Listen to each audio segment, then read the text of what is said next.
Sa ngayon po ay patuloy pa rin na umiihip ang hanging amihan dito sa malaking bahagi ng Luzon, habang ang shear line ay nakakapekto po sa may Southern Luzon. Easterlies naman ang hangin na umiiral pa rin dyan sa may Visayas at nananatili pa rin na mayroon pong intertropical convergence zone na nag-i-extend sa may Mindanao. At sa ating low range forecast, consistent pa rin po na walang bagyo na namamataan na tatawid sa ating kalupaan for the next 2 weeks. At sa lagay ng ating panahon, ngayong hapon ay maula pa rin ang kalangitan with isolated rains sa ilang bahagi ng Cagayan Valley, La Union, Lobo, Quezon, Bicol Region, Calapan, Southern Palawan, Negros, Cebu, Bohol, Leyte, Samar Provinces, at malaking bahagi po ng Mindanao. At mamayang gabi may tsansa pa rin ng mga cloudy skies with isolated rains ilang bahagi ng Cagayan, Silangan ng Isabela, La Union, Quezon, Lobo, ilang bahagi ng Bicol, Calapan, Palawan, Marinduque, Negros, Bohol, Leyte, Samar Provinces at malaking bahagi ng Mindanao. Kaya mag-ingat pa rin tayo dahil may mga tsansa pa rin po ng mga pagbaha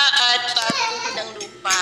At sa atin man po mga baybayin, baalod po ngayon sa mga baybayin ng Northern Luzon, maging po sa mga baybayin ng Pangasinan, dulot po yan ng amihan ng mga alon dyan ay posible po na aabot hanggang sa 2 to 4 meters high. Kaya hanggat maaari po, ay iwasan na muna natin ang papalaot dyan sa mga may kulay pula para po mas makaiwas sa mga sakunang pangkaragatan.